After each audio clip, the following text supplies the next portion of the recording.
సాయిరాం. బాబా భక్తులందరికీ కూడా నమస్కారం అండి. అందరూ కూడా సుఖంగా సంతోషంగా ఎప్పుడూ కూడా ఆనందంగా ఉండాలి అని చెప్పి ఆ బాబాగారి తరపున నేను కూడా మనస్ఫూర్తిగా కోరుకుంటున్నాను.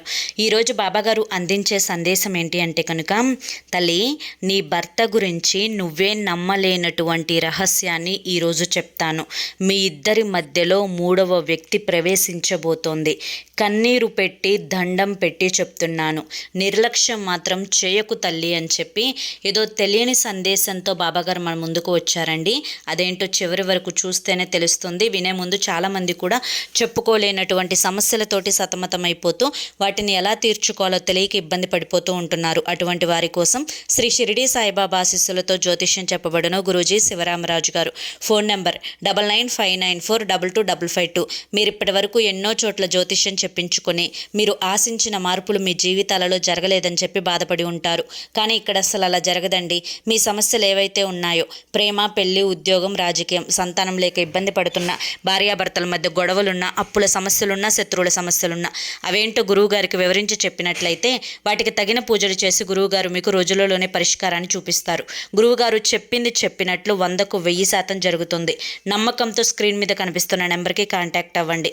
భార్యాభర్తల మధ్య వశీకరణ, స్త్రీ మరియు పురుషుల మధ్య వశీకరణ 100% జరపబడును. ఎటువంటి సంతాన సమస్యలకైనా కానీ గురువుగారి దగ్గర చక్కటి పరిష్కారం దొరుకుతుంది. మాకున్నటువంటి ఎన్నో రకాలైన సమస్యలను గురువుగారు రోజులలోనే పరిష్కరించారండి.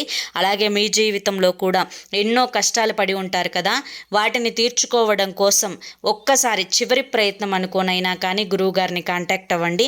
మీ సమస్యల నుంచి మీరు బయటపడి ఆనందంగా జీవితంలో ముందడుగు వేయడం మీరే ప్రత్యక్షంగా గమనించి సంతోషపడిపోతారు. ఎందుకంటే ఎంతోమంది జీవితాలలో గురువుగారు బాధల్ని తొలగించి సంతోషాలను నింపారు. ఈ స్క్రీన్ మీద కనిపిస్తున్న నెంబర్కి వెంటనే కాంటాక్ట్ అవ్వండి. ఇక ఆలస్యం చేయకుండా మనం బాబాగారి యొక్క సందేశం ఏంటో తెలుసుకుందాం. తల్లి, ప్రతి స్త్రీకి కూడా తమ యొక్క భర్త తమ జీవితంలో జరిగే ప్రతీదీ కూడా తమ భార్యతోటి పంచుకోవాలి. అలాగే మంచైనా చెడైనా దుఃఖమైన సంతోషమైన ఏదైనా కూడా నాకు నా భర్త ఉన్నాడు, ఇంకేంటి, నాకు ఏ దిగులు లేదు, నాకు ఆస్తుల అవసరం లేదు, డబ్బు అవసరం లేదు, కొండంత అండగా తోడుగా ఏం జరిగినా కూడా నా వెన్నంటే నాకు ఒక వెన్నుముక లాంటి ధైర్యాన్ని ఇచ్చే నా భర్త నాకు ఉండగా ఇంకేం కావాలి అని చెప్పి ఆ స్త్రీ కోరుకుంటుంది. అలా అనుకోవడానికి ఆ భర్త చాలా రకాలుగా ఆ యొక్క భార్య స్థానంలో ప్రేమను సంపాదించుకోవాలి. అలా కాకుండా నీ భర్త దానికి వ్యతిరేకంగా ఉన్నారు అని చెప్పి నువ్వు చాలాసార్లు కూడా నా పాదాల మీద పడి వెక్కి వెక్కి ఏడ్చావు.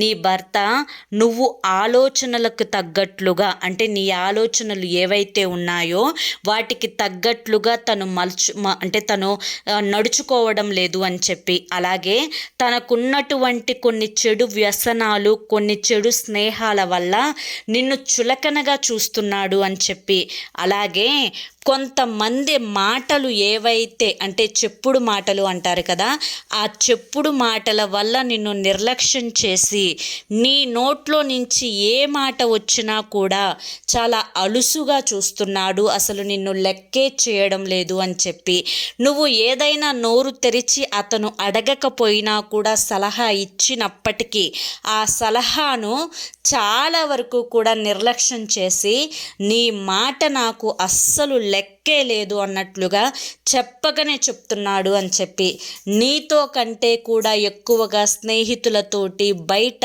వేరే వ్యక్తులతోటి సమయాన్ని గడుపుతున్నాడు అని చెప్పి, అలా కాకుండా నాతో సమయాన్ని గడుపు అని చెప్పి ఎన్నోసార్లు నువ్వు అడిగిన రోజులు ఉన్నాయి అని చెప్పి, ప్రతీదీ కూడా నాకు తెలుసు తల్లి. ఏది ఏమైనప్పటికీ కూడాను నీ భర్తలో మార్పు తీసుకురావడానికి ఎన్నో రకాలుగా ప్రయత్నించావు, ఎంతో కష్టపడ్డావు, ఎన్నో తిట్లు తిన్నావు, ఎన్నో అవమానాలు పడ్డావు, ఎన్నో చెప్పి కూడా చూసావు, వేరే వారి చేత చెప్పించి కూడా చూసావు. అయినా కూడా అతనిలో 1% కూడా మార్పు రాకపోవడాన్ని చూసి నా జీవితం ఇంతే, ఇక నేను చేయగలిగింది ఏమీ లేదు, ఈ జన్మకు నా రాత ఇంతే అని చెప్పి సర్దుకుపోవడాన్ని కూడా నువ్వు నేర్చుకున్నావు. అయితే దీనంతటికీ కూడా కారణం మీ ఇద్దరి మధ్య ఉన్నటువంటి మూడవ వ్యక్తి. ఆ మూడవ వ్యక్తి ఒక స్త్రీనా ఒక పురుషుడా అని చెప్పి నేను చెప్పను, కానీ అతను ఒక స్నేహం రూపంలో మాత్రం నీ భర్తకు దగ్గరగా ఉన్నారు.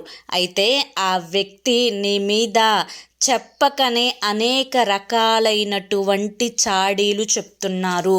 ఇటు పొగుడుతూ తన మనసులో నీ మీద వ్యతిరేకతను తీసుకొస్తున్నారు.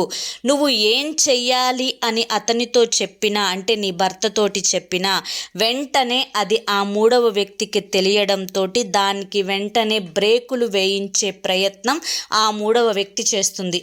వీరిద్దరి మధ్య వేరే రకమైన సంబంధం ఉంది అని నేను చెప్పడం లేదు. అది కేవలం స్నేహబంధం. నీ భర్తకు అది స్నేహబంధం, నా మంచి కోసం మాత్రమే చెబుతున్నారు అని ఆ యొక్క ఇదిలో ఉన్నాడే తప్ప నీ భర్త మీ ఇద్దరి మధ్య చిచ్చు పెట్టడానికి ఆ మూడో వ్యక్తి ప్రయత్నిస్తున్నారు అని చెప్పి కనుక్కోలేకపోతున్నారు. దాని కారణంగానే మీ జీవితంలో 70% గొడవలు అనేవి జరుగుతున్నాయి. అయితే ఆ మూడవ వ్యక్తి ఎవరో నీకు ఇప్పటికే చాలా వరకు కూడా తెలుసు. ఆ వ్యక్తి గురించి నువ్వు చాలాసార్లు నీ భర్త దగ్గర హెచ్చరించావు. వారితో స్నేహం చెయ్యొద్దు అని చెప్పి నచ్చచెప్పి చూసావు. నీ ముందు స్నేహం చెయ్యను, లేదంటే ఒక్కొక్కసారి చేస్తాను, అయితే నువ్వేం చేస్తావు అని చెప్పి ఇలా రకరకాలుగా నీ మాటను తుంగలో తొక్కి అతను చేసేవి చేస్తూ ఉన్నారు. ఏది ఏమైనప్పటికీ కూడాను నీ భర్తలో ఈ మార్పుని నువ్వు తీసుకొచ్చే ప్రయత్నం చేయాలి. అది ఏ రకమైనటువంటి మార్పు అంటే నీ భర్తని మంచితనంతో మాత్రమే మార్చగలవు. కోపంతోటి, గొడవలతోటి ఏ విధమైన ప్రయత్నం చేసినా నీ భర్తలో నువ్వు ఇంచు కూడా మార్పును తీసుకురాలేవు. ఓర్పుతోటి, సహనంతోటి, చాలా వరకు కూడా నమ్మకంతో, ప్రేమతోటి నీ భర్తలో మార్పు తీసుకొని రావాలి. కాబట్టే చెప్తున్నాను తల్లి, ఈ మాటలు మాత్రం ఎట్టి పరిస్థితులలో కూడా నిర్లక్ష్యం చేయకుండా ఇక నుంచైనా కానీ అతను ఎన్నో తప్పులు చేస్తే ఇన్ని రోజులు భరించావు కదా, కొన్ని రోజులు భరించి అతనికి తగ్గట్లుగా నువ్వు నడుచుకునే ప్రయత్నం చెయ్యి. అలాగే అతని మాటలు నువ్వు ఏది చెప్పినా కూడా నా భార్య వింటుంది అనే నమ్మకాన్ని కలుగు చెయ్యి. అలాగే అతను ఎన్ని మాటలన్నా కూడా పెదవి దాటి నీ మాట బయటకు రానియకుండా ఓర్పుతో ఉండే ప్రయత్నం చెయ్యి. ఇలా నీ భర్తను చిన్నగా ఈ రహస్యాన్ని పాటిస్తూ నీ దారిలోకి తెచ్చుకునే ప్రయత్నం చెయ్యి. దానికి అండగా తోడుగా నీకు నేనుంటాను. అప్పుడు అంతా కూడా మంచి జరుగుతుంది. ఆ మూడో వ్యక్తి పేరే లేకుండా పోతుంది అని చెప్పి ఈరోజు బాబాగారు మనకి చాలా చక్కటి సందేశాన్ని అందించారండి. ఇది చాలామంది జీవితాల్లో జరుగుతున్నటువంటి విషయమే. కాబట్టి ఈ యొక్క మార్పు ఏ విధంగా అనేది జరగాలి అనేది బాబాగారు చెప్పారు. కాబట్టి ఈ యొక్క సందేశం మీ అందరికీ నచ్చింది అనుకుంటున్నాను. నచ్చింది అనిపిస్తే వీడియోకి ఒక లైక్ ఇవ్వండి, హైప్ ఇవ్వండి. కింద కామెంట్ సెక్షన్లో ఓం సాయిరామ్ అని చెప్పి టైప్ చేయండి. మొదటిసారి ఛానల్లోకి వస్తే సబ్స్క్రైబ్ చేసుకుని సపోర్ట్ చేయండి. అలాగే మీ కష్టాలు పోగొట్టుకోవడం కోసం ఎన్నో ప్రయత్నాలు చేసి ఉంటారు కదా, ఒక్కసారి చివరి ప్రయత్నం అనుకోనైనా కానీ స్క్రీన్ మీద కనిపిస్తున్న నెంబర్కి కాంటాక్ట్ అవ్వండి. సమస్యల నుంచి బయటపడి జీవితంలో ఆనందంగా ముందడుగు వేయండి. ఓకేనా అండి? జై సాయిరామ్.